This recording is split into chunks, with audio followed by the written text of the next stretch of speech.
so I'd like to call the meeting to order. Hold on, we're all here. We're all coming. Yeah, We're all late. yeah, you are late. A minute. Just in time, though. Just calling to order. Margot's right behind us. Margot's behind, all right, we'll wait. We'll wait 5 minutes for Margot to arrive. Glad to see you here. Indeed. Apologize. Lucky you to get out of the office. Hey, Mario. Wow. We got a full morning here. We actually have I think everybody's here. That's good news. It's nice. All right.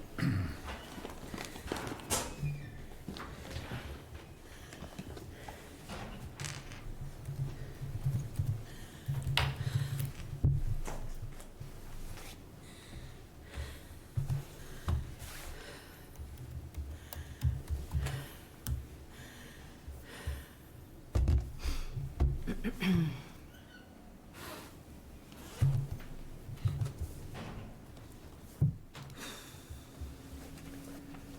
think you can start. All right, ready to get started here.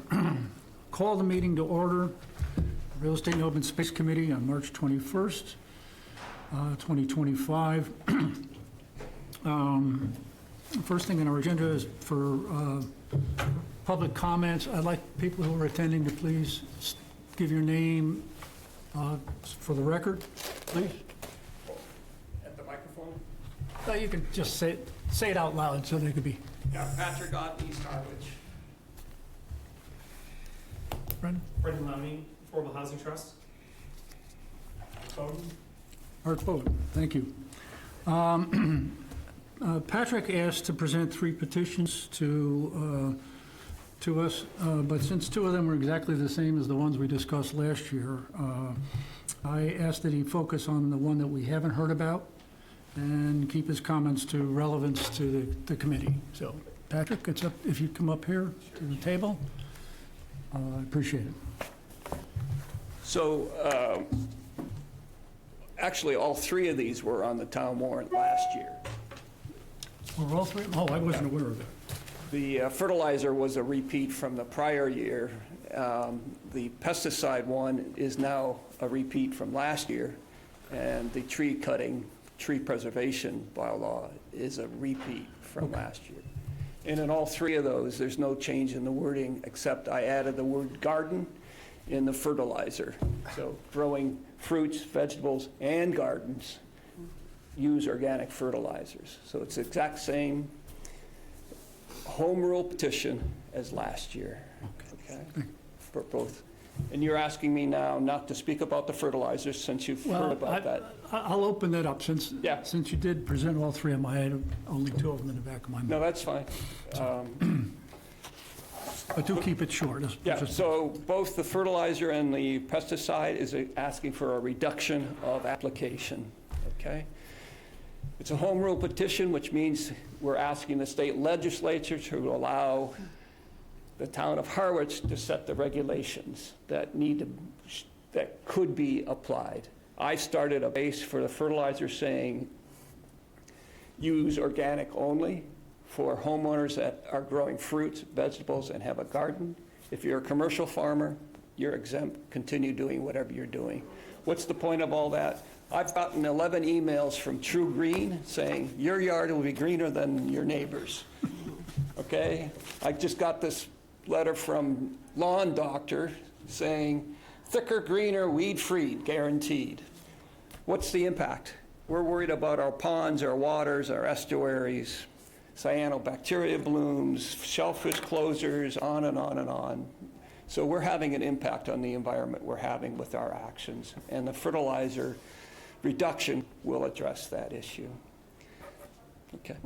Pesticides, same thing going on. Pesticide means side, and pesticide means to kill, and that's exactly what happens when you spray pesticides on your yard. Not only does it affect, I made the list here. Well, you can read it as well. They kill everything.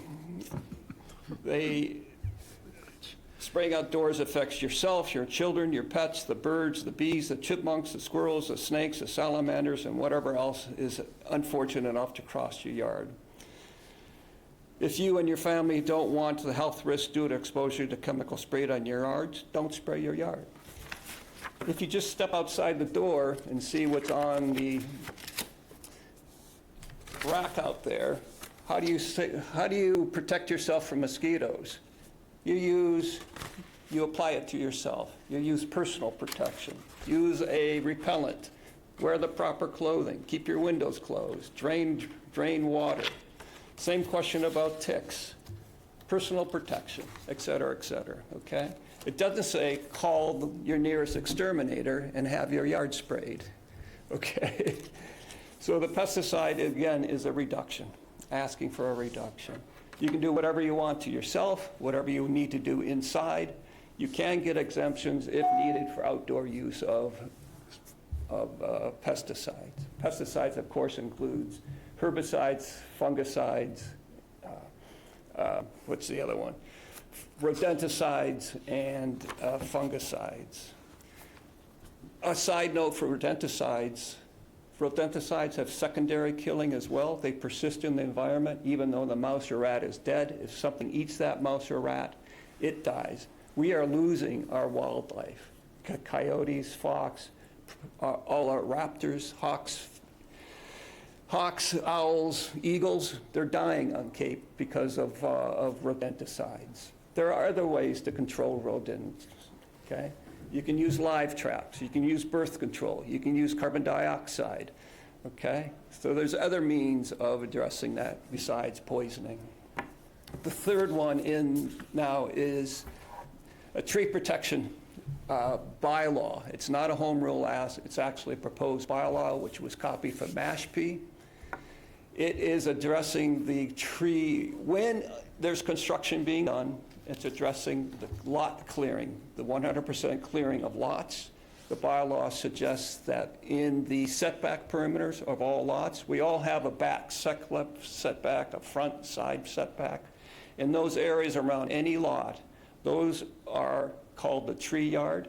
Any tree within that tree yard that is greater than 6 inches is defined as a protected tree. Asking you to leave it alone.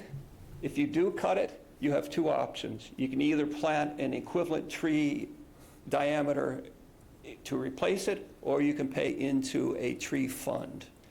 So it's a pretty basic effort, a bylaw to try to prevent the total clearing of lots when construction is happening, all right? We always get an argument, how are we going to enforce this? We're going to enforce it the same way all laws are enforced. Basically, we are trusting that people will follow the law, okay? Another argument comes up is, I'm a private citizen, I have my private yard, you can't tell me what to do. Well, that's true. However, Harwich has a code of conduct, the state has a code of conduct, the federal laws govern with the way we behave. So please be a citizen, please follow the rules, and let's take care of where we live, Harwich, okay? Another argument that's always used is, what about just education? Okay, why can't we just educate people? We can, but putting in the bylaw is part of the education. Think about smoking. How many people wouldn't smoke had not the ban gone in, you know? Oh, ban, smoking's dangerous. Oh, I get it. Okay, I won't do that. That's part of the education route that these bylaws take effect. DDT, that was a huge learning curve when that was banned, okay? Can I answer any other questions? Or I guess the question primarily is, why am I here? What can you do to help? And I think just getting your committee vote on support and getting word out that this needs to happen for town meeting would be truly beneficial. I don't know if that's within your power or ability, so that's my ask of you. My expectation is it's not part of our charge. But I don't know, would anybody consider it part of the charge of this committee? Can I just ask a question?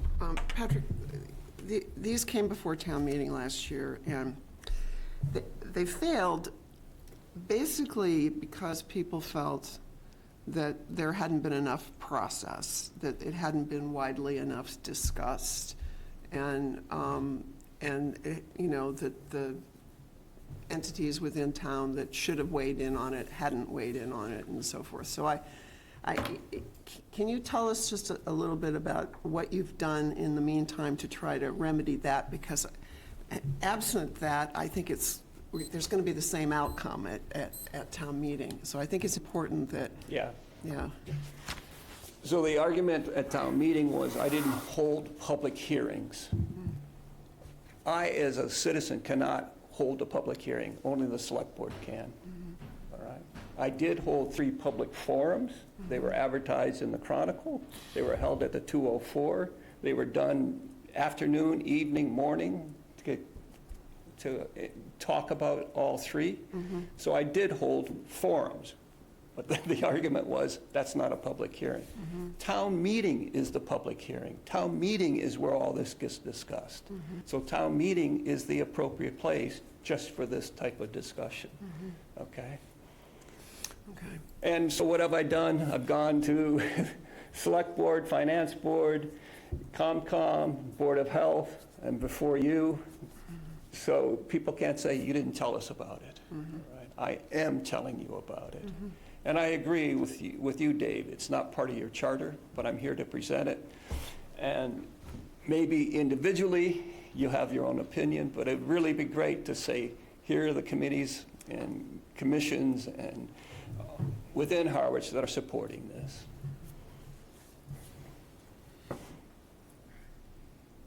Any other discussion? This is just a comment, public comment. Yeah, so good. Okay. All Thank right, you very much. appreciate it, thank you. I'm off to Harwich Elementary School for a Sky visit, so thank you. Thank you. Any other public comments at this time? Okay, approval of the minutes from January 17th.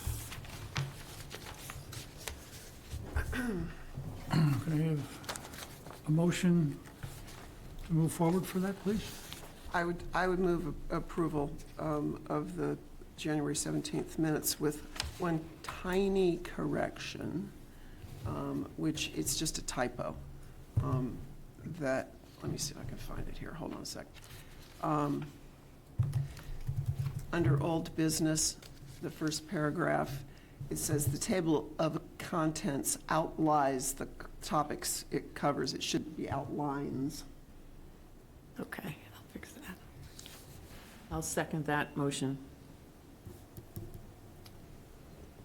Any other discussion? All in favor, say aye. Aye. Any opposed? Nope, looks like we passed that one. We'll hold off on executive committee minutes. They have to be approved within executive In committee. executive session. So the next yes. meeting, Yeah. we'll take care of that. Thank you. We already approved them. We No, we approved did not them. approve the January Right. 17th. Oh, the January. I thought you had moved on, sorry. No, the next thing on here is the status of, on old business, status of the executive session minutes. And reading through the minutes at that, I said, wait a second, what's going on? Do we have any kind of summary of all of the things that were just dates? It seemed like our discussion last time around was general, and I wasn't specific about, come on, let's get into some detail. Elaine? Well, Kathy, go ahead. Well, I'm just thinking, you know, there were dates, ranges. Oh, this is what we basically covered in there. Right, we had a But did we discussion. have, is there any way in which there were specific dates that were released? Yeah, But we did it as general ranges of them. We no, didn't- we did specific We did dates. We specific- did meeting 4/10, 4/20, for blah, blah, blah, in 2019, blah, blah, blah, blah, blah, 2020, or whatever it was. We have them all. Did- And she Which is what- recorded that which- in the minutes. Which was in the minutes, yeah. The list. So those were the, okay, so those were the ones that were Approved to be released. Those are the ones that were approved to be released. Approved to be released. Yes, and also, when we looked at them, we also noted what it was about, Right, what we- property it We was had, about. we had names. So now we voted to release them, so they can now be released, doesn't have to be released in executive session. Right, It can Which be is what- released in a regular session meeting now. so we can that do today? that shortly. But I'm just, Well, no, I'm you trying. don't have that on the No, agenda. Understand. they were already, we voted to release them. All we have to do is approve the minutes from that meeting.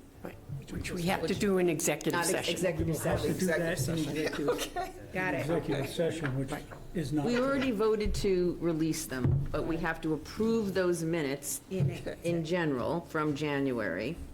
I'm just looking at Elaine here. All right, That says, you know, we approved those minutes and it's ready to go. And then she can release them to Emily. okay. That's all. I assume we do that at our next meeting. We'll 'cause do we- that yeah. at the next time we have an executive Yeah. committee meeting. Yeah. We can do And then, that. I mean, are you questioning about like criteria? Do you want to have No, it something wasn't a written up? criteria. I just, well, here's the thing is, do we have a list of those that which we did not? Yes, we release? do. We do, okay. Yeah. All right, so. And I'd be happy to move on to the next 5 years or so.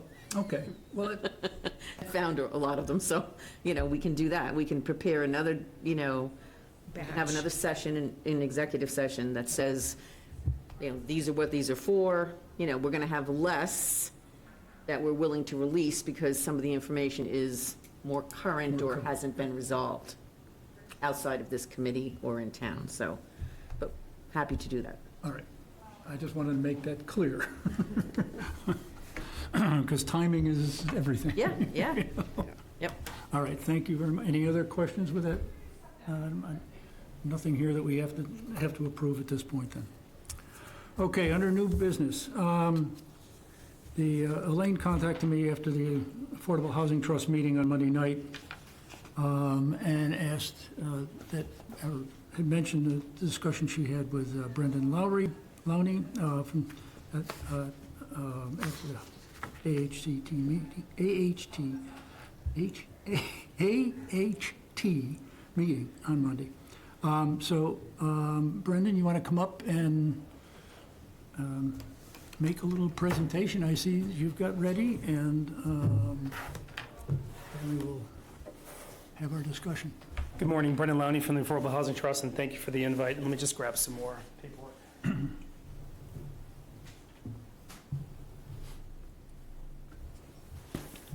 So I want to take this time to just review the properties that you worked so hard on with the Select Board when they were transferred in 2019.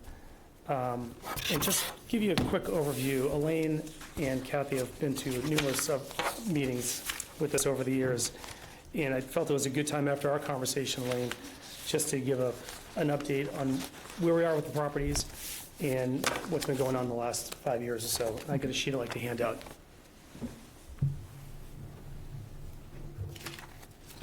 Thanks.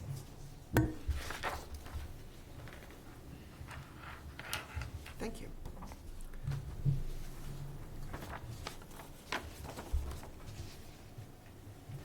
Thank you. Thanks, Brendan. Thanks.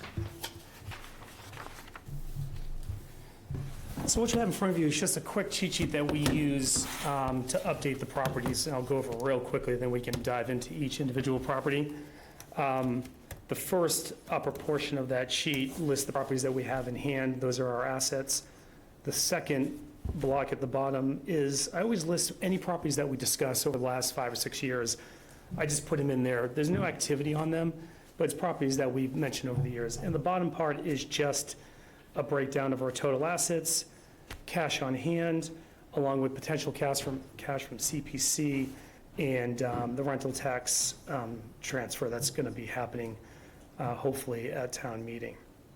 And I can just go through the properties. The first one up top is what is known as the Marceline property. We call it 456 Queen Anne Road. This is a property that we went to RFP. There was an RFP awarded to Penrose, and we're currently in negotiations with that property to build units there.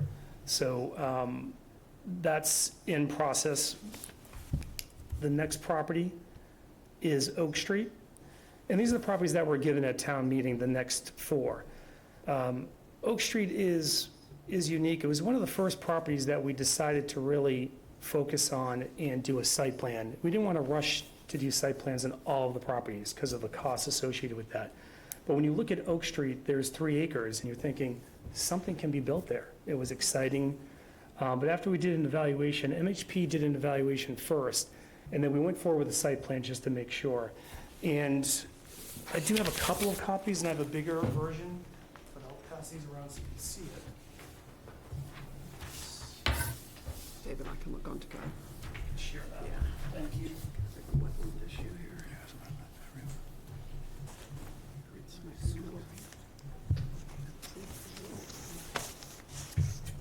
So Oak Street is here, and there are 2 separate parcels.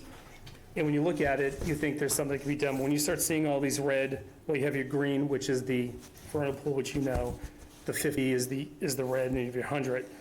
I marked on your sheets the little triangle in the corner. That's the only spot you could really put a septic system. So that would really start where you can and cannot build something.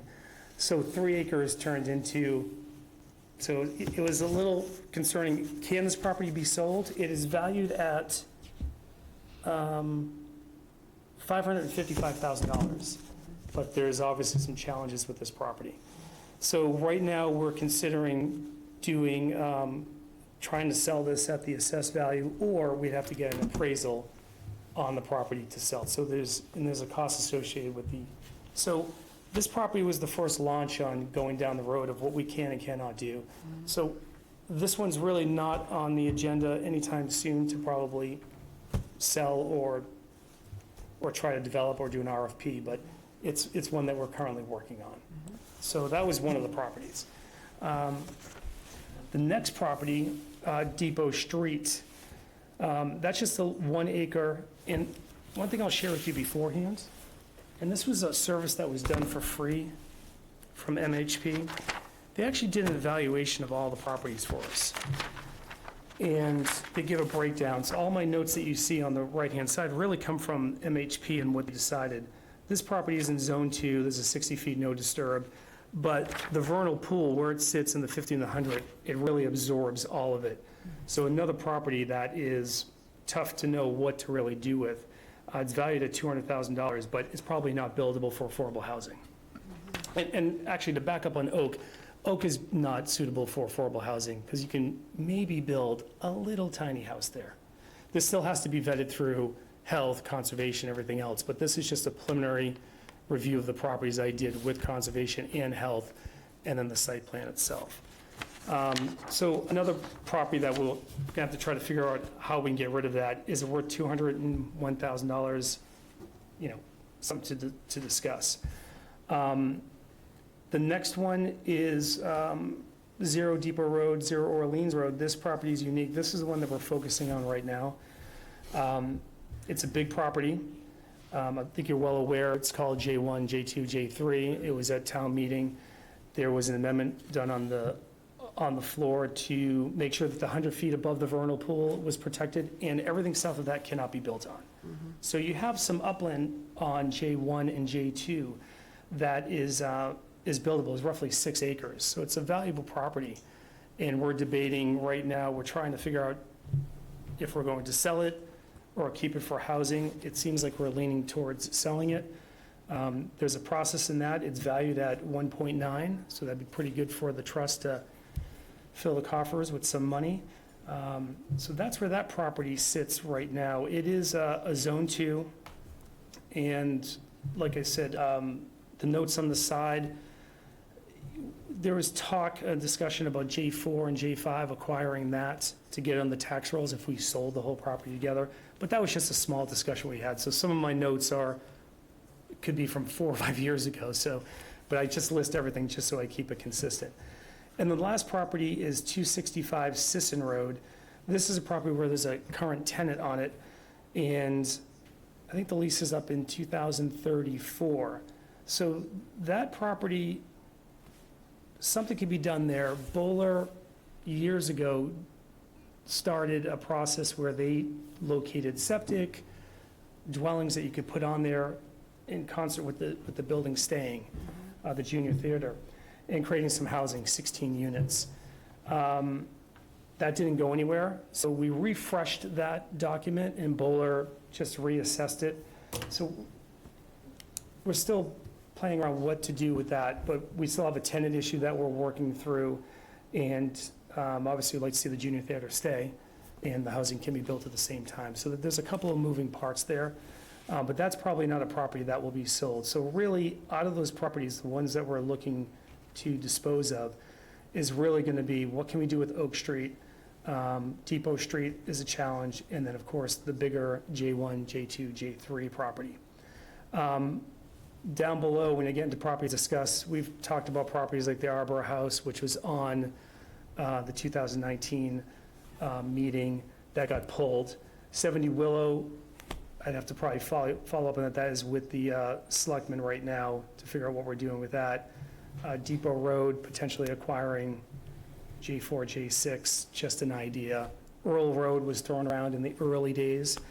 The Marceline property, there is a piece of property that has been taken through eminent domain. It's a little sliver. Actually, I could probably show you that. It's a piece of property we don't need. So this is 456 Queen Anne Road. This is where the Penrose award property. The upper parcels, we haven't done anything with yet. And then this is a sliver that we're looking to acquire, because we have these two as well. So this sliver here, we're looking to acquire, but we don't really need it. If we get it, great. So that's kind of where we're at with that It property. seems like a pretty big sliver. Oh, it is. It's like, I think it's 2 acres. Okay. Yeah, it's good size. Yeah. But they put a value on it, $170,000, because there's a paper road. And that's why I got the valuation of 170. Without the road, it's just there. So there is a value to it if the paper road is ever done. But for right now, yes, we want it, don't get me wrong. But it's not going to stop us from developing here or the upper lands. Okay? So that's a pretty good purchase that was So, done in the early days. I have a question. So, who owns the properties between that? You just own the properties that are highlighted, right? I mean, the Harwich Trust just owns those. Correct. We're trying to, well, we actually have this one and this one. I'm sorry. Oh, you have those too? We have this one, yeah. This is an older map. Oh, okay. This is just the sliver we're trying to get. Yeah, Because you sorry. already own around it also. Oh, okay. Yeah, so it would help to have that. Yep. I'm sorry, scratch that. This is the piece. We own this piece. We do. This is a highlight okay, piece. that Yes, makes I'm sorry. sense. All right, now it makes sense, sorry. That makes That sense. makes more sense. And that's 2 acres, sorry. I get all these properties in my head, so. And like the bottom part of the sheet is really just, dollars. We still have to update some of our real cash that we have on hand, but, really. So I guess if you had any questions about the properties, and, we thank you for your efforts in originally having them transferred to us, but I just want to give you an update on how we've been, trying to navigate through them, especially in the early days. It was a challenge. The one thing I must say is that MHP in the early days, they gave us evaluations in all the properties. And they broke down, they did this for free. So you could contact them. Elaine Shuffle did this for us. And I was blown away with the amount of detail that they did. So it's really like a free feasibility study on the properties, what can and cannot be done with them. So, feel free to reach out to them if there's any properties you're looking to dispose of, especially if they're going to be coming to affordable housing. They're more than happy to provide that service. And that's what really got us launched on what we can and cannot do with the properties. Dave, Okay. ask a question? Are you done now? Oh, I'm done. Like I said, I just want to give a quick update. I didn't know what the real agenda was, but hopefully I didn't waste too much of your time, so. Let's go, you want to start the discussion? Yeah, I just have a quick question for, Yep. well, 2 quick comments, actually. Oak Street and Depot Street, even though they're small parcels, do you think that with talk about changing zoning laws and talking about the state and maybe allowing tiny houses, do you think that these two will come into play then, if all that falls into place? From what I can see on Depot Street, you'd have to be building in the 50 to 100 to get that, so that you could do it. There's some mitigation to do with conservation. There's a possibility something could be done. There's a big depression there as well. So there's not a lot of upland, but I don't see a lot with that property. But on Oak Street, yes, I think you can. There is a question I had with the town planner. When Paul was here, he left. I didn't get that answered. And, I'm trying to connect with Christine to get that. But does the land have to be continuous, the upland, to qualify in certain percentages? So I'm working with her on that. But yes, Oak Street could be a great property for someone to build a tiny house and have 3 acres of land. So then it would make sense maybe to hold off on doing anything with that until you see what happens. Yeah, I like to hear from the town planner when they have the time. And then Depot Street is a challenge, I think, in general. You'd have to really be creative with that. We could put it, do procurement and put it for sale just based on the assessed value. I think there's a challenge with that as well, because I don't think we could take less than the assessed value if we put it out there, so we couldn't negotiate down, but I'd have to double check that. All right, on 456 Queen Anne Road, what is the status right now? Right now, we're in negotiation on the ground lease, and that's where we're at. So we're currently working, KP Law is assisting us with that. So we're in executive session on that for probably the next, we have a meeting next week, I believe that's going to happen, and there'll probably be 2 in a row. So we're really going after that right now. So once that lease is negotiated, agreed upon, and signed, what's the next step? The next step after that, I'll have to double check with Larry what the next step is, but that's what we're really focused on right now. We have to get past that step. Yeah. So that No, would I think everybody's just wondering when the actual shovel's going to go in the ground. Well, they still have to submit and get their eligibility letter. So Yeah. they'll have to submit eligibility letter, approvals, I believe, usually February is when you want to put out an RFP, which is what we did. The letters go out, I think, in late fall, and the approvals come the next year. Usually, just so you know, most projects get rejected the first time, and they get their funding on the second round. So any property that we develop with the Penrose, that's going to be anywhere from a 5 to 9 year process before the shovel's in the ground. So we're into year 2 of this, even though we've had the property for a while. But with Penrose, it's a longer process than you would think when you're trying to build, trying to get the funding from the state, because they're pulling some, and they're trying to get money from the town and everything else. So that there's a lot of moving parts for that. But they're still in the early stages, like the eligibility letter that Pine Oaks 4 got. So we're slightly behind that step process. But that would be the next process for them after they secure agreements with us, eligibility letter from the select board and so on. 2 more quick, Mr. Chair, if you don't, Go ahead. if I may. All of us that have been around a while know Willow Street. Yeah, if you It's could been- see what you could do. So I know a boundary had to be checked out, things had to be moved. I believe that was sorted out, and I don't know where it stands now. So we don't have possession of it. So it's not in possession with us. Right, select. So it sits with the select board. But it is for affordable housing. Yes. So why, It was deemed, there is it's a lot to other At properties. Oh, I town know, meeting, it we've all was lived through it. declared only for affordable Affordable housing housing. use. Thank you. Yeah, yeah, so there you go, yeah. so there it sits. There it sits, so it has to be transferred to us. Okay, that's something to work on. And I can present that to Larry, maybe we can jump on that. It would be a perfect parcel for Habitat for Humanity Yeah. since it backs up to Murray Lane, their other project there. And that's been talked about for years. Okay? That's something I will definitely present. Thank you for that. Is there a connection possibility Yeah, from there is. Murray Lane? Yeah, Yes, it backs is. right up to it, Yeah. yeah. Actually, I'm just, I've never driven down Murray Lane, I'm not sure Oh, what well, the, Murray Lane's a little cul-de-sac It's a with the cul-de-sac. 6 houses on it. all right, And then in the back of it, there's a fence from the other side, which is Willow Street. I understand, but is there a right of way from that cul-de-sac to that property? Well, there's nothing right now. They'd have to, it would just be a contiguous kind of setup. It wouldn't be a connecting road. Like the if they were able to develop Willow Street, it would be probably separate. Okay, all right, so the driveway for whatever Right, house would it be would on be Willow on Street, Willow, not, yes. so it's really not, Yeah, and that's a little it is a bit, separate project. Yeah. and that property's a little bit over, it says 1.8 acres. So Yeah, it seems like, I have older notes on it and the deed and stuff, but, yeah, I believe that little square in the corner, there was a property line issue. I think the previous owner, the owner of this property, had their barn They- crossing over. I know- I was looking at the maps recently. Yeah, I don't have much on Willow Street other than my original notes, so. Anybody else? Kathleen, Can I? go ahead. Okay, 0 Oak Street, we walked that property Yeah. with the conservation agent, I don't know, 5 or 6 years ago. And, we knew at the time, because of the abandoned bog in the back and that kind of thing, that it would only support potentially a small duplex Yeah. at best. That pass, yeah. So I really think the assessed value of $555,000, nobody's going to buy it for $555,000 if they can only Agreed. develop this much.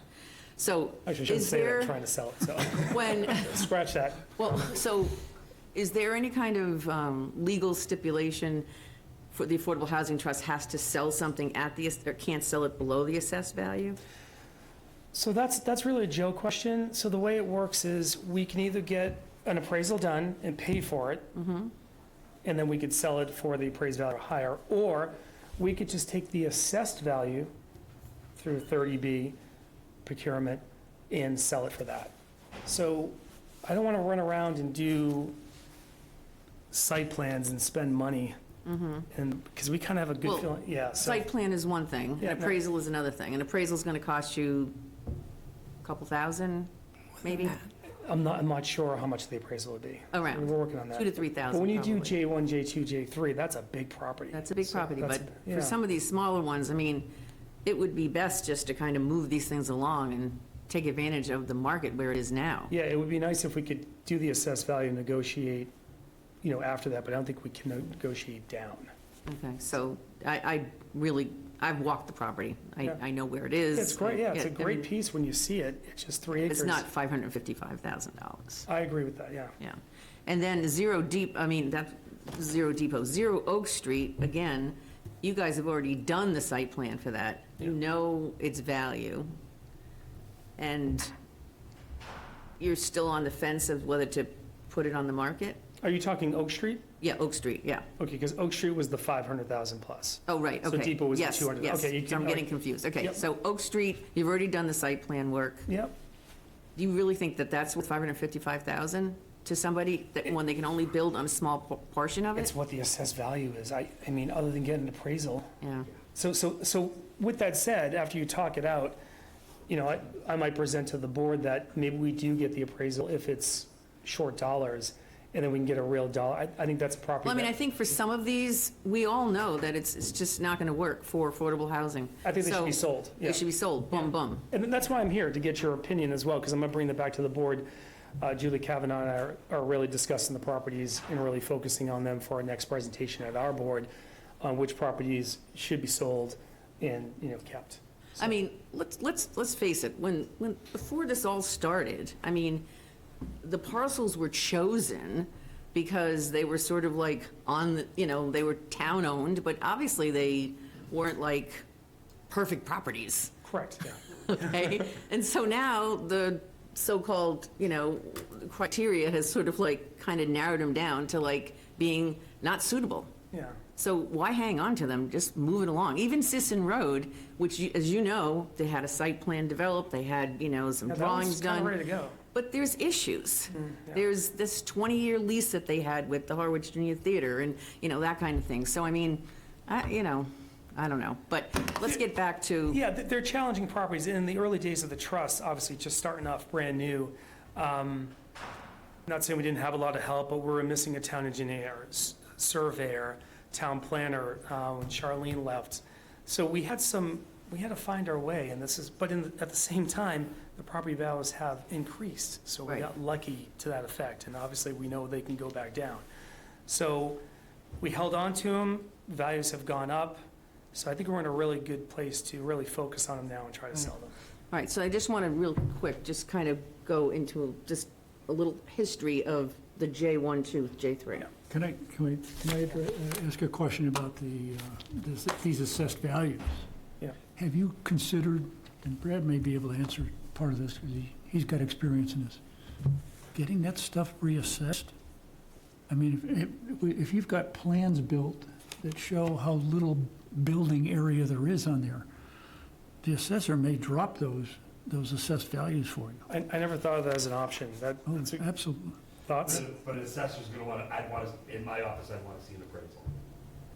Because Okay. I'd wanna see an appraisal. Right. I want someone who took a deep enough look at because any appraiser's gonna look at sale prices, which there aren't gonna be a lot of for Yeah. something like this, depending on how the upland is situated, like you said, like your plan says it's not contiguous.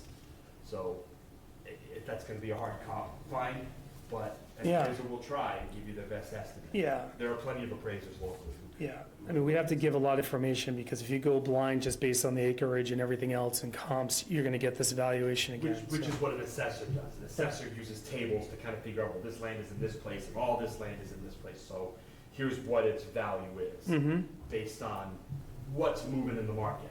But every property has its own little nuggets that an assessor might not be taking into account. that's great to know. So that's where an appraiser can, or even the assessor, someone from the assessor's office walking the property and saying, geez, that's all there is here? Yeah, And it seems like, since you have those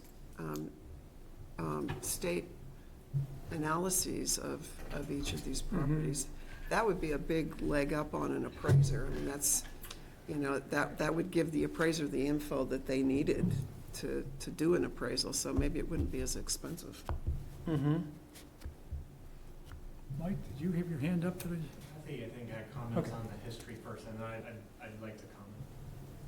Yeah, I just wanted to address, this seems to be some discussion about J 1, 2, and 3 or something like that, but in February 2019, this is from our minutes, under the Affordable Housing Trust as a subject, let's see, we were presented by Andrea Aldana from the Community Development Partnership on an initial review of Harwich town-owned parcels and their recommendations. After discussion on each of the options, the REOS Committee voted unanimously to have Kathy G. write a letter of support from the REOS Committee to the Board of Selectmen identifying which parcels on the proposed land warrant article that we supported or didn't with reasons. The letter is to go to all members for review before it's passed on. We did not support the Earl Road property or Depot Road J4, J6, and most of J3. Then April 2019, we had an item listed under clarification of Affordable Housing Trust proposed land transfers. Committee discussed options to amend Article 61 to put limitations on map 63, parcel J3 due to environmental concerns. J3 is located in a state-designated wellhead protection area known as Zone 2 for public water supplies in both Harwich and Chatham. J3 is located in a state-designated biomap 2 core habitat, which the state defines as important to conserve. J3 is located in a state-designated priority habitat for rare species. This is based on the known geographical extent of habitat for state-listed rare species, both plant and animal. J3 has 2 state-certified vernal pools. These are seasonal pools of water that provide habitat for certain plants and animals. Per the REOS meeting on 2/15/19, no disturbance with 100 feet from the northernmost boundary of the northern vernal pool south J6, with the stipulation that it be designated conservation land. The motion was made by so-and-so, passed, whatever. One option is to ask the Affordable Housing Trust at the Affordable Housing Forum, which was held on April 30th, 2019, that was right before town meeting, to remove map 63 parcel J3 from the warrant article until more time can be given to review this parcel by Affordable Housing Trust, REOS, and Concom. The second option is to propose an amendment on town meeting floor to exclude the development of map 63 parcel J3 as voted on it February 15, 2019, because of the above-mentioned concerns. This was passed, this motion. Then we did go to the Affordable Housing Forum, and we did present that. And we were told at that meeting that we were going to was going to be discussed right before town meeting with the Board of Selectmen, and they were going to do something. They decided not to do anything. So then on town meeting floor is when we decided to go with our second option, which was to present that. And that's what happened. So recap of the committee's discussion of April 26, 2019, request an amendment to Article 61 to put limitations. Town meeting supported that, and that's how it went through. And, you know, I think we stand by our support of that. Yeah, so real quickly, and I think, you know, not that I was totally engaged with your minutes, but on March 15, 2019, Board of Selectmen agrees that REOS recommendations, so they agree with our recommendation, except recommending to omit J3 from the Affordable Housing Trust warrant. Right. I think we just had that in our heads, and I think that's where the discussion came up. And I guess maybe one of the other points I'd like to make why I'm here is when you looked at this particular property, like, what do you think, when you first looked, did you see affordable housing here, or did you think of it, give it to us to sell? So, I think- and I have no problem, so what you did with the 100-foot, that's fine. You know, you just can't build anywhere in that without mitigation anyway. So the town lawyer at town meeting actually mentions that it's already protected, the 100-foot was already protected, but you didn't even allow 50 to 100-foot build, which is fine, there's plenty of other land to do there. But once that was agreed on, was your thought originally to, hey, this would be great for the trust to I sell, think that or? Part of our decision-making was that J1 and J2, with a little bit of land from J3, could support an affordable housing development. Okay, And I think we were told at the time, and I don't remember exactly the details, but that they could use the sort of aggregate of all Correct. J3 towards it. Was that not correct? that's correct. Yeah. Yeah, no, I think we're on the same page with how that all went down, I think it's fine. The other part I'd point out is that I think one of our concerns, at least on the lower part of J4, was the fact that it's a A wildlife corridor? Wildlife Yes, a corridor. wildlife corridor. Yeah, that we're trying to complete. HCT's just bought a piece of property in there that works in that property, and that focus, between Thompson's field property over to town forests Forest, yeah. and Chatham conservation lands as well.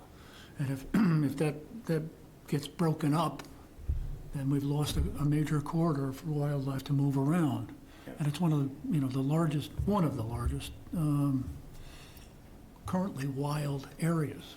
yeah, I just think if, yeah. That was Yeah. that's why we were concerned about that as well. Maybe the pushback of the question was if J4 and J6 was given and sold altogether this property, it would be land that could be on the tax rolls, but, if not, it will just sit there as empty land. If that's what you prefer, then great. Well, that's not really up to us. Well, I mean, we're just an advisory. I know, you're an advisory board. I know. That's it. Well, that's why I was surprised if you were an advisory board when you did the amendment on the town floor. That's where there was a little bit of concern back in the day, but I was very new to everything, so I think that ship has sailed. I think we're fine with it, and I appreciate all the work you guys have done on all of this. So I think right now, at the J1, J2, J3, is it worth $2 million? Maybe to somebody, we'll let someone decide that, but we're thinking about that could be a property that we sell for that amount. It's assessed at 1.9 and change. So there's a possibility that we do sell that one. The other two properties that we worked out, even with your help, even today, it's pretty clear what we can do with Oak Street and Depot Street. But the J1, J2, J3, do we keep it for development in the future? Maybe after we finish with Marceline, 4, 5, 6 Queen, or do we sell it now? So that's the challenge. Mike? You want to buy it? Hi, everybody. I'm Michael Locke, Executive Director of the Harwich Conservation Trust. I first want to say that great work, Affordable Housing Trust, and all that you're doing. And just by way of background, Harwich Conservation Trust is supportive of affordable housing initiatives in general, right? We collaborated on a co-sponsored presentation in September 2023 with Affordable Housing Trust on seeking ways to both balance natural resource protection and addressing the affordable housing challenge. Had Bob Wilbur, Director of the Division of Conservation Services with the state, come down and give a very comprehensive presentation on that topic. And Harwich Conservation Trust is collaborating with the Harwich Fire Association on the 3 affordable housing rental units on the 2nd floor of the restored firehouse. Harwich Conservation Trust actually has a couple rentals of its own, and long before affordable housing became a daily headline, we've kept those rates at an affordable level as part of the community housing puzzle. And we're looking at upgrading a 3rd property that we're acquiring that has a structure on it for addressing the community housing, affordable housing challenge. I think it's helpful to hear the background on J3 of Depot in particular, and in combination with J1, J2.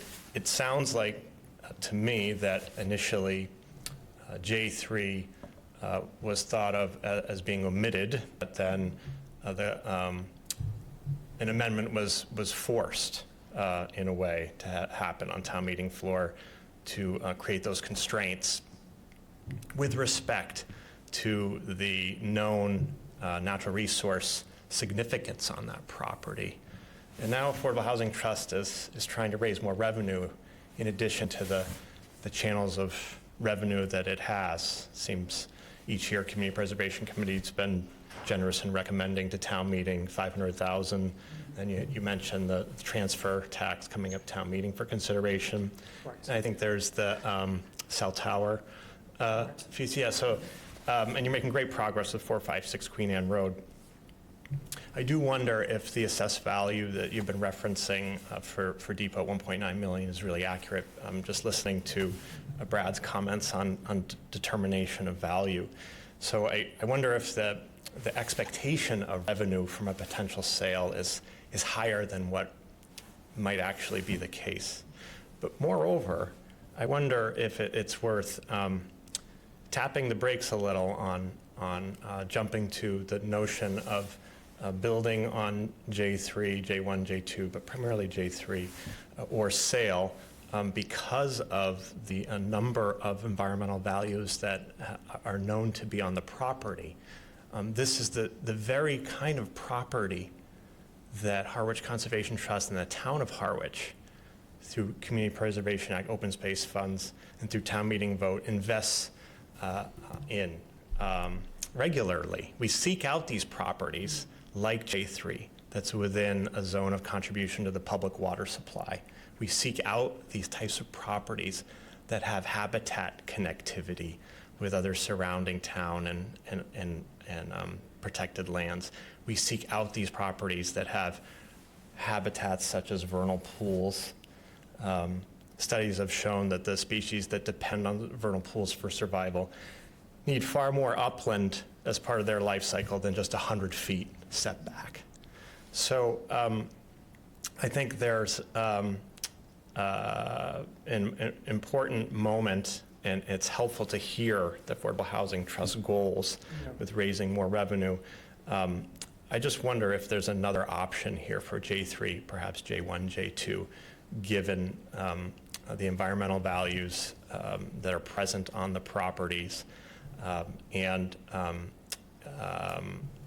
I wonder also, given the Real Estate and Open Space Committee's interest in recommending to the select board certain properties in town that have had unclear title or an interest in transferring custody of certain general municipal owned properties for Conservation Commission jurisdiction or Water Department jurisdiction.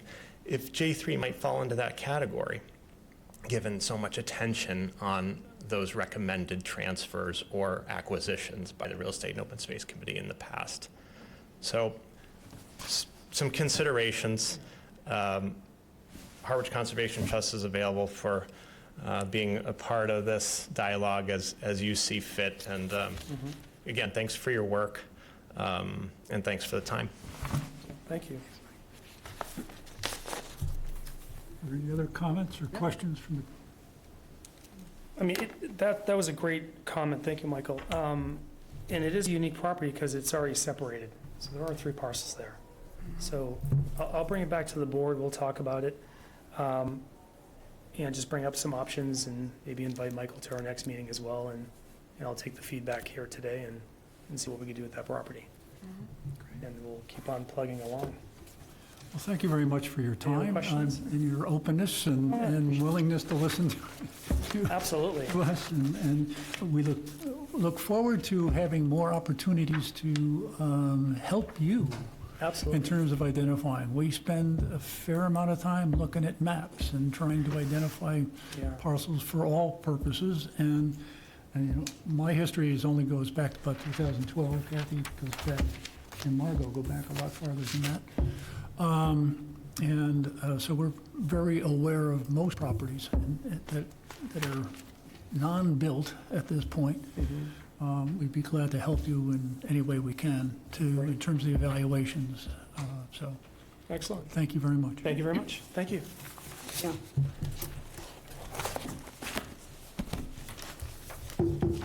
Okay.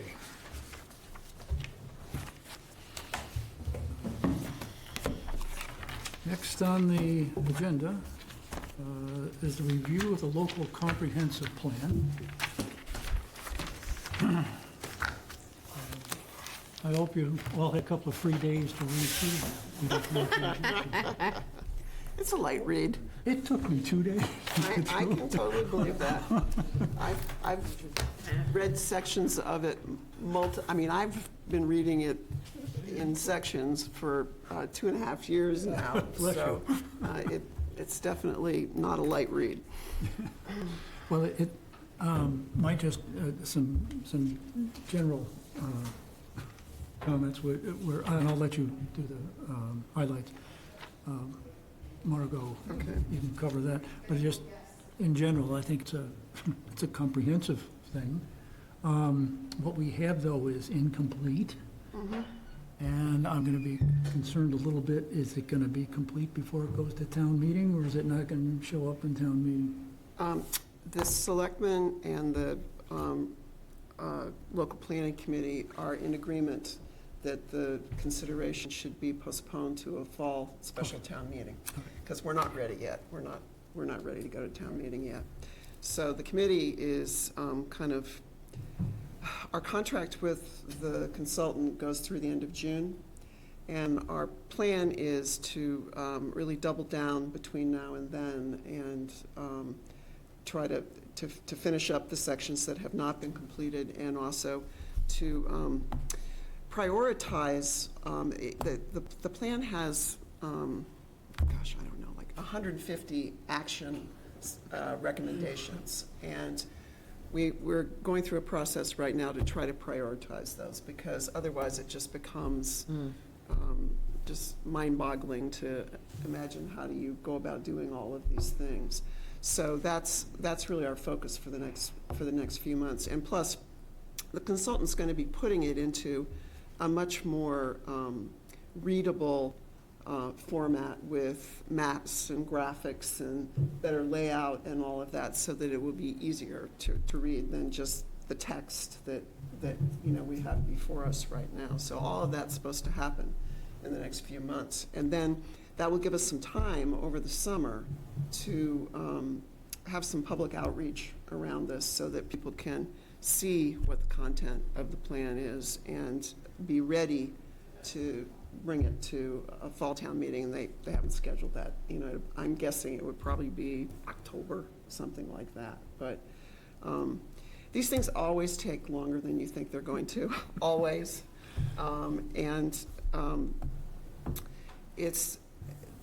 It's been a really interesting process.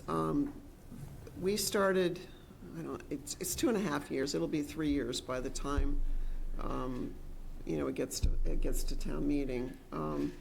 And there's been a lot of public outreach. We did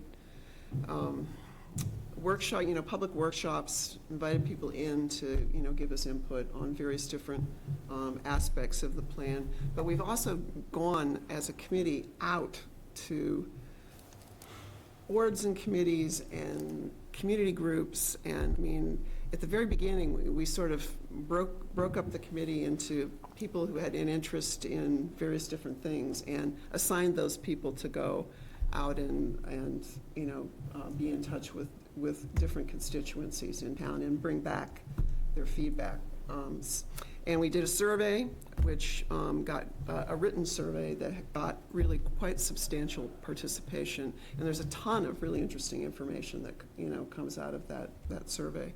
And the big themes in the plan are trying to balance this, just what we've just been talking about, the need for more affordable housing in town and protection of natural resources, because the two things often seem to be in conflict, but they don't have to be. And I think we've talked about that a lot at this committee, and the local planning committee has talked about it a lot too, and with the selectmen and the planning board as well. Part of the complication that's taken this extra long period of time is that we actually set out to do 3 plans at the same time. One was the update of the housing production plan for town, and that's a document that is needed for the town to be able to access state funding, grant funds for a whole variety of different housing initiatives. And we hired a sub-consultant, Karen Sonnerberg, who prepared that plan for us. And we've spent the last 3 months basically negotiating with the Board of Selectmen over the content of that plan because they were initially not happy with it. I'm happy to say that last week they actually approved it unanimously. So, but there were lots of modifications that were made in response to their comments. And I think actually the plan is better as a result of the feedback that we got from them and the changes that were made. One of the things that they were really concerned about was that they didn't want a couple of large projects to dominate one section of town, in other words, putting a great big project, and the one that always was raising most ire is the Pine Oaks 4 proposal in North Harwich. I don't think that they're opposed to that, but I think they're very concerned about the traffic and water quality and community character implications of doing a project that large in basically a greenfield location. I mean, it's forest right now. So they wanted to take a more decentralized approach and try to, as much as possible, focus on reusing the existing buildings that we have in town, whether that's rehabbing a commercial building or doing mixed-use housing, looking at our existing single-family housing stock, a lot of which sits empty for a good portion of the year, and thinking about sort of more creative ways to have scattered site and different types of housing throughout the town. So that was one piece, and I think we've finished that piece, and it's going to be sent off to the state. The state has to approve it as well. And then the second standalone plan is the town's open space and recreation plan, which is also required for the town has to update this every 5 years in order to be eligible for funding for open space acquisitions and grants. So we started work on that, and when we started, we thought, oh, this won't be hard. This is just an update of the last plan. But the truth is, it's been updated several times, roughly every 5 years, and it hasn't been really updated in terms of so much has happened in town in the last 25 years. And since the original plan was drafted, it had just been sort of tweaked a little bit. And as we got into it, Michael and I sat on the committee it was a committee largely made up of town department heads that have jurisdiction over various aspects of, the harbor master, the shellfish warden, the the town planner, the Conservation Commission, all of the players that have an interest in open space and recreation. As we dug into it, we realized that it really needed a major rewrite, and there was lots and lots of information that needed to be updated and reanalyzed. And the state sets, for both of these plans, the housing production plan and the open space and recreation plan, there's a very detailed template that you have to follow to get these plans approved at the state level. And sometimes it makes for a plan that's somewhat repetitive, because you're talking about something in one section and then you have to talk about it again in another section, and that's just kind of the way it is. But that plan is nearing completion. Christina and I have gone back and forth with the consultant and rewritten large sections. Mike has given very detailed comments, as have all of the department heads who've been working on this. So, and all of that has to be stitched together with the broader local comprehensive plan, which is what we have on our agenda today. I think there will be once we get all of the sections of the plan written, there will be an executive summary, and for the average reader, I think the executive summary is what they're going to want to read, because it's just, not everybody wants to read, over 100 pages of, detailed stuff. But it's all there, and there's a lot of fascinating both information and also policy direction in it for the town. And the committee spent a lot of time during the public input process. Probably the single most important and most repeated thing that we were asked and pushed on was, how are you going to make this plan actually more than just something that somebody adopts and puts on a shelf and never looks at again? So we were really trying to struggle with, how can we structure this so that there will be follow-through on the recommendations of the plan. And there's a whole section which we initially called governance. The selectmen didn't like that. So we changed it to implementation, which we weren't trying to take over the world. We were just trying to think about how can you make sure that you have follow-up mechanisms to make sure that somebody's tracking this, to see, we said we were going to change this bylaw. We said we'd pursue an inclusionary housing bylaw. Who's going to do that?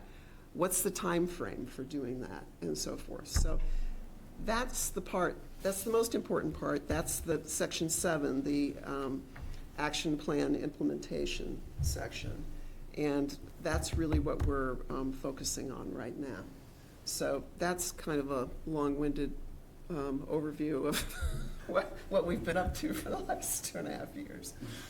Well, thank you. That was very good, because you answered a number of the questions that I had. So, anybody else want to comment on it? Did anybody else read it? Did you skim it? I looked at some of it. Dave, what do you expect from REOS in terms of this? What kind of input or what?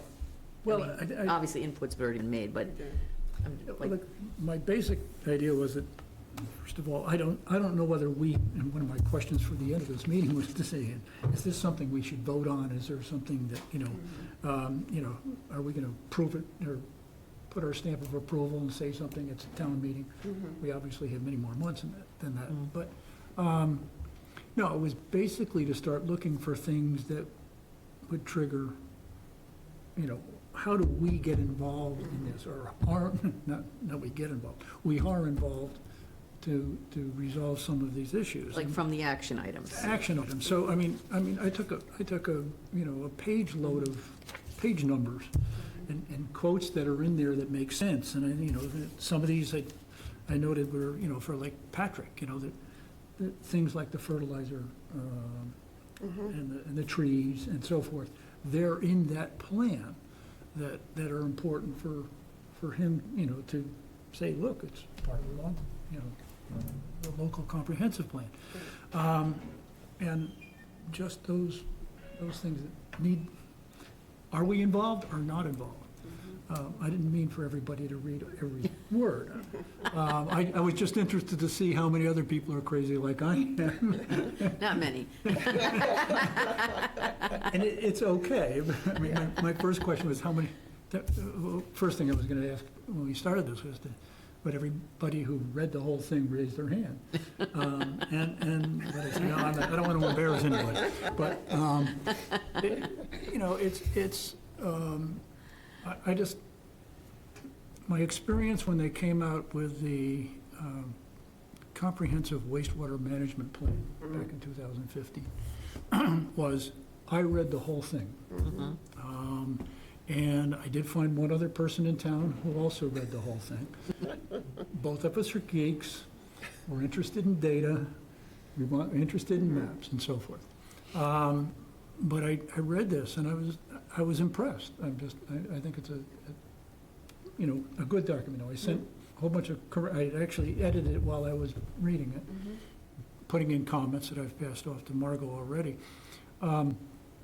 But it's pretty clear there are different writing styles in it. So I would agree in terms of cleaning it up. In fact, I was reading just this morning, finishing up my reading. And it was, I think it was the housing actions section and so forth, or basically, I think it was in housing. It was just really great statistics. This was written by somebody that I would like to see everything that goes before the town meeting to have. Here's data, here's my sources, it's footnoted. It's, there's too often that we go to town meeting and people are throwing out all kinds of crazy numbers. And nobody knows where the hell the numbers are coming from. And that occurs even before, in select board meetings, in presentations that get done. There's no documentation. Where can I prove this? And I'm sorry, I was trained to do research, and the whole idea is you've got to be able to back up what you say. Amen, brother. And you don't say anything that you don't know to be true or have an alternative source. It's not just what you think, it's what's true. And I thought that section was, it stood out as this is the way things, it's got good numbers, Yeah. it's got sources, it gives good relationships, it was just very well written. Yeah. So, Now, Karen, Math teacher makes you show your work. that's right.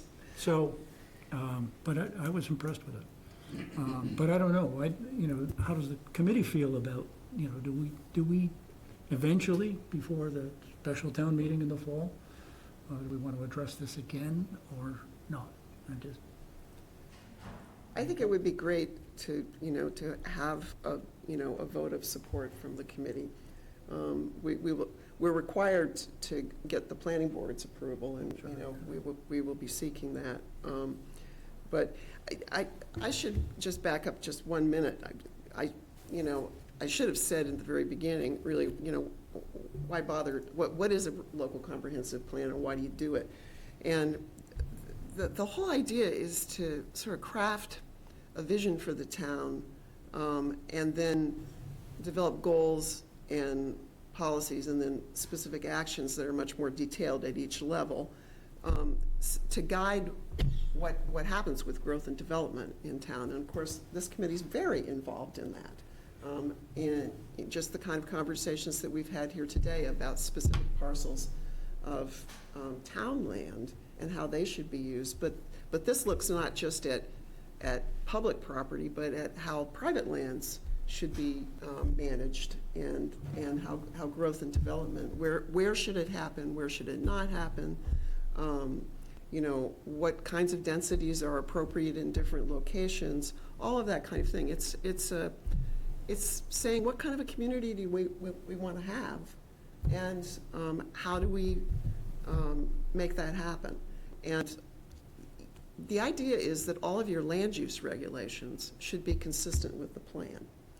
And Massachusetts has always been backwards with this, and they've come some way. A lot of states require that you have land use regulations that are consistent with a local comprehensive plan. There's no requirement for that in Massachusetts, but the leadership has sort of come around to the idea that, yeah, that's a good idea to, think about what you want your community to be and then structure your regulations to try to achieve that. So it would affect zoning, subdivision regulations, health regulations, all of those kinds of things. Should be consistent with the overall direction of what we're recommending in the plan, once the plan is approved. So it's not mandatory, it's a guidance document, but it's supposed to provide sort of bigger picture direction. So I think we should weigh in on it. Anyone else? All right, we'll table this for now, Okay. and we will address when you get a final version. Okay. I think- I'll I get you think the it- executive summary, so you don't have to read all the details.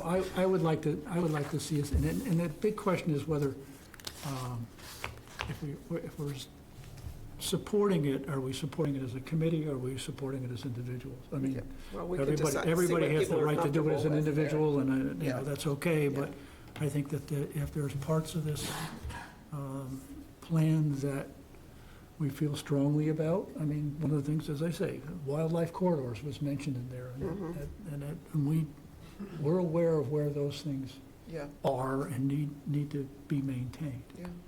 Carol? So this is just as the clerk, table it till when? Till it's complete? Sometime before a special town meeting where it will be, Consider. Okay. will be presented to the town as a whole, just to see if there's any touch-ups on it, or what may have changed, that's all.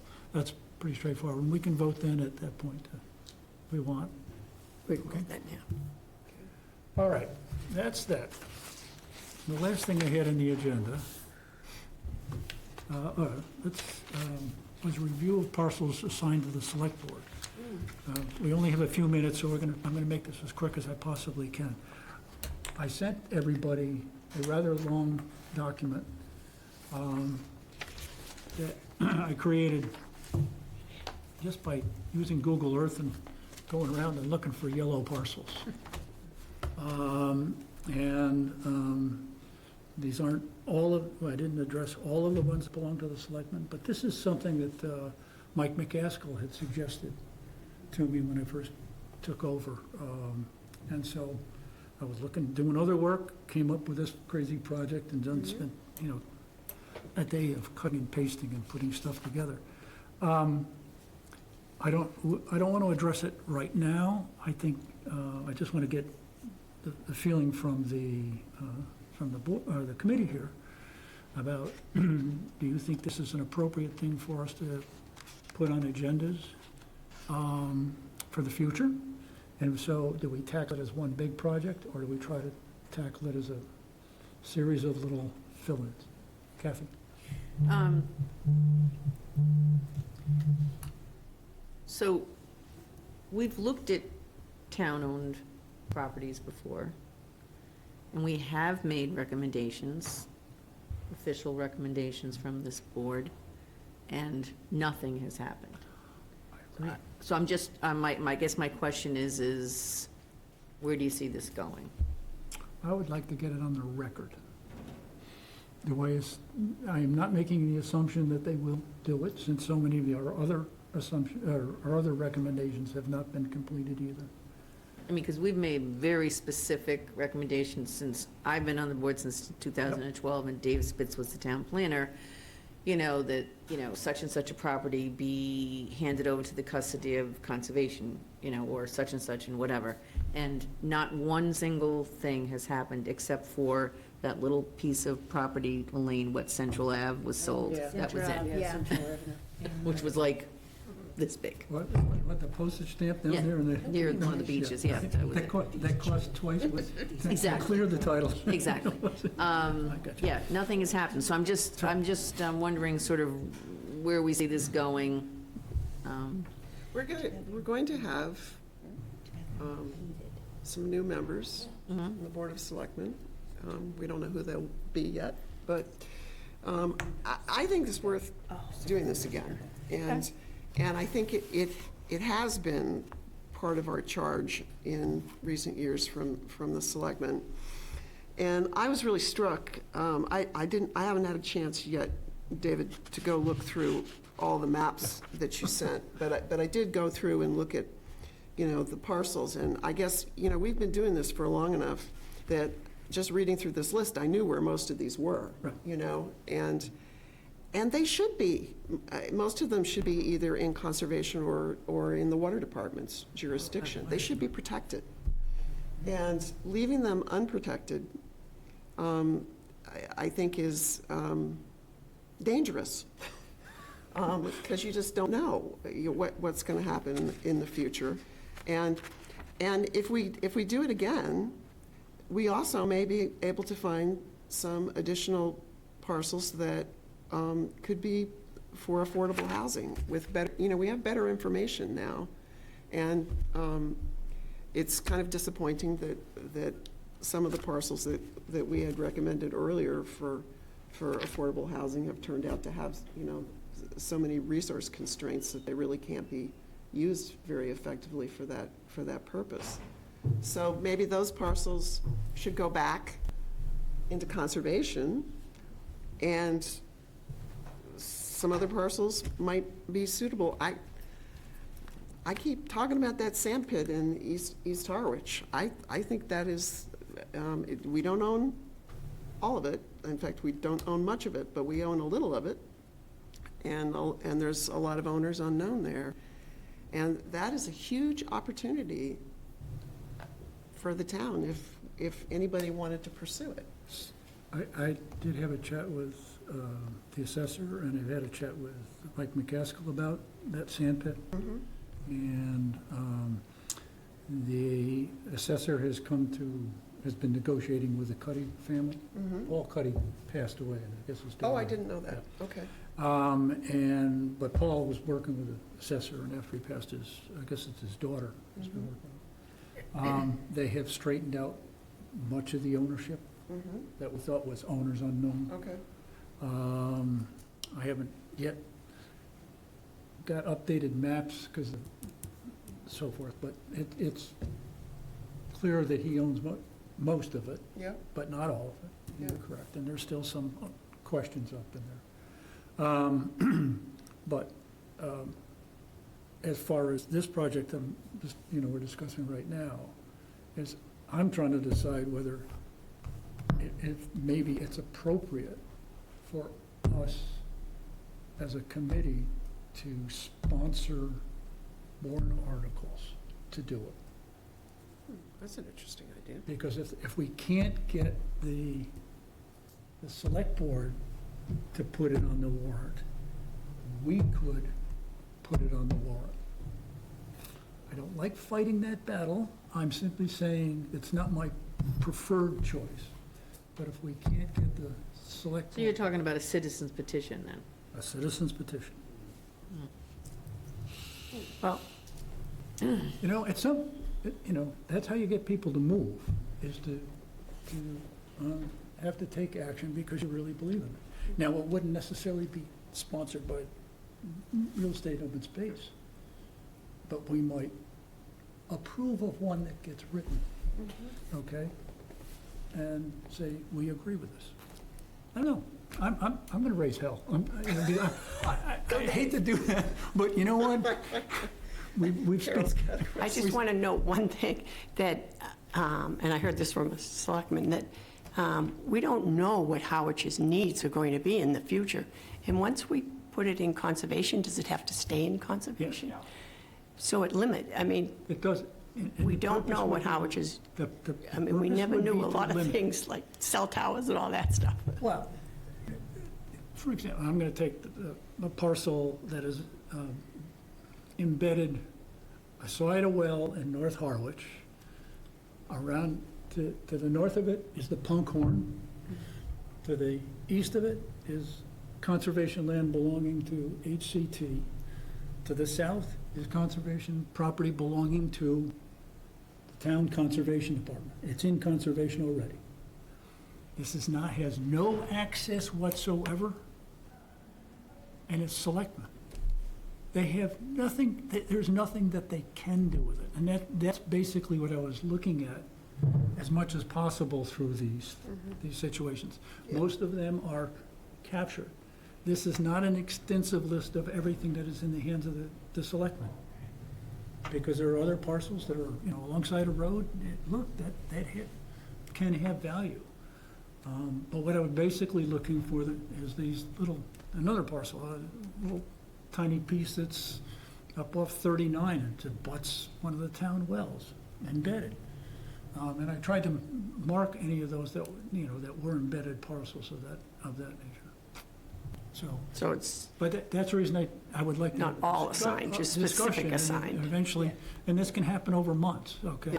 To talk about the individual parcels, maybe we take a half dozen at a time or whatever, to say, all right, let's keep this on the list or prioritize them in some way. And then, if necessary, and then work with the selectmen, and if we don't get action, and I'm beginning to think most of that inaction is not from the select board, but from the town administrator. And I think we've had this problem for, my 10 years, 12 years on this committee. So. Yeah, I think there's, You've got to go around people. yeah, and the preferable way is not to go around them, No, obviously. it's absolutely not. But Maybe it's just there's threatening. there's a bottleneck in town government, which is largely due to short staffing, and so, we have a system of priorities, and this is what we've been working on, and it just doesn't rise to the top of their list because they've got a million other things to do, So, I think we could even propose to do it that way, to say to them, we know you've got a lot on your plates, and you've got other things to worry about. How about if we put together some draft articles for a town meeting? And, make it more specific. Instead of just making a recommendation to the Board of Selectmen to say, here, let's put this in the form of a town meeting article. Obviously, there's lots of work that we have to do between here and there. But that would be a way of sort of bumping it up and giving it more visibility. But since they have care and custody of these parcels, okay, it really, it has to be them first that is willing to give up the care and custody of those parcels and reassign who has the care and custody, whether it be conservation, water department, or other. So. Well, I'll Okay. take exception. Town meeting is where the real power lies, because it's town meeting that decides that a piece of property would be transferred over. Right. And if you They can follow fight the it, history of town meeting, okay, at least as long as I've been going, very difficult to get town meeting to agree, or it has been in the past, to give up care and custody of parcel that the town owns. And I know we're not asking them to give it up, we're asking them to transfer it, but to Carol's point, people on town meeting floor have always been saying, well, we don't know what our needs are gonna be down the road. Now, if we have a better local comprehensive plan, maybe we'll have a better direction, but that's always been an argument. We don't wanna give this up because this is something we could use in the future. Now, I don't have a problem going through the list again and us working on it and coming up with a priority list and saying, okay, there's nothing that can be done with these parcels, like the one you were just talking about, except, put it in, either with the water department or, conservation or whatever. And we can see what happens. Well, Yeah. and I think that's part of the development of the argument, and choose the properties that you start with as being the ones, these are our high priorities. This should be a no-brainer, okay? We've done that. Huh? We have done that, and we have said to them, this is a no-brainer. Well, And we didn't get anywhere, but But remember, we say these things to the select board, who then pass it off to the town administrator, and it falls off the face of the earth. well, That's what's got me I disturbed. don't know if that's necessarily Well, true. I'm just saying, we have been face-to-face with the Board of Selectmen Yep. in meetings, and, we've given our presentation, and they have, sat there and either agreed or disagreed with varying properties, and then absolutely nothing has happened, even if they agreed with us. And I'm not sure it's necessarily administration or what, I think that it's just something that's just not a It's not a priority. priority. It's not a priority. That's. So I guess the only thing we can do is make it a priority, okay? We can give them enough facts that, push it into the priority level, I That's guess what I'm is the only thing we can do. That's what I'm trying to do. And if we have to do it every 3 years or 5 years and push it back up to the top, Okay. let's make sure we've got good arguments for all of it. Brent? Is this just a matter, like you said, you've been in front of them before Yes. with presentations, and is it just a matter of they don't vote on anything? They just say, okay, thank you, Mhm. go away? I mean, it feels to me like that's the thing you present, you should vote, it should be an item on the agenda, okay, we vote to. I mean, if you've made the case, I don't know why they're not voting on it on the spot, that's my. Well, and that's what I'm saying. It may be that, when I say bring it to town meeting, it may be a property at a time. You can say, we've got 3 different properties we want you to vote on, to take this action, okay? Well, I think I- we, I- that's- I think it's a we strategy can, we I have think to we work can on. go through the process. I said, I think we can, make the recommendations, and then we can see what happens, and then go to the next step if we need to, whatever just- that might be. I'm not necessarily in favor of I success. don't want to bring this whole list of properties in at one time and, Right. and present all of them, Yeah. because it'll get lost. It's too big a project. Well, one difference now is that the need for community housing has increased Yep.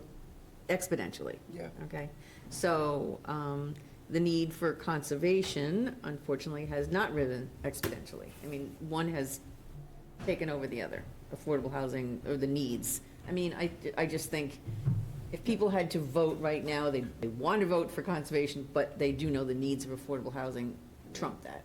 So I think there's been a shift, which I think might work against us, I don't know. So we pick the ones that are no-brainer. Yeah. Like these embedded properties. Right, I just want to go through the list. yeah, and say sure, these are, that's you know, okay, that Because sounds, some of these properties are swampland. I mean, they're. this sounds like fun. All right, look, it's already after Brett 10. has Oh, Brent? Oh, no, I would only say that I would verify that with town council, that a petition article of this sort compels select board action. Because that's a problem folks will run into. Okay, that's good. Because if a property is deeded to the select board for them, and Yep. they are the party responsible for whatever adjudication happens, you want to be sure that a town meeting article, that a petition article goes around it and says, no, you have to do this. You should speak with town council before doing anything, to be sure that your petition has the force you want it to have. Well, yeah, I think we're a long way from We're a that, long but way, I yeah. appreciate that that input, because yes, you're right. Yeah. Dave, just one Yes, go ahead. one comment, and maybe Christine can, if I'm wrong, she may be able to correct me.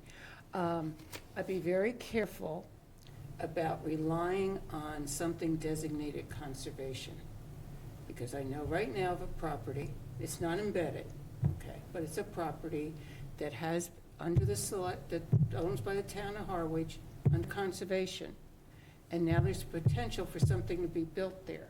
And my question was, how come? And because in the conservation language somewhere, it says, or for the betterment or whatever quality of water, and being as wastewater improves the quality of water, therefore this land can now be used for a wastewater project. I don't know, that's what I was told, so. somebody Is that have to true, look Chris? at the wastewater rules, I guess. I'm not sure. I wouldn't be And that was, well, I don't want to put her on the spot, but it was the conservation agent that told me that when I asked about it, so might want to double check me for sure It would with be, Amy and Yeah. see if that's correct, and then be careful which properties, because if there is any access to it, then, it's a good point. So You know, noted. And I think that goes along with Brad's stuff, of making sure you work with town council to make sure that Yeah. this is really going to fit the way, the wording of how it sits within conservation, because I'm assuming that when, there's different wordings that could be applied to that conservation restriction that's on there. And if some piece of property has something that has allowable for water quality on it, it may not meet the needs that we anticipate. As I say, the one up in North Harwich and the one over in East Harwich, they're embedded properties, they're next to wells, it's just, there's just nothing that they can do with them. The select board. would so have to if do. there's nothing that can be done with them at all, then why even put it under conservation? If there's no threat to it, if there's no danger of anything happening there.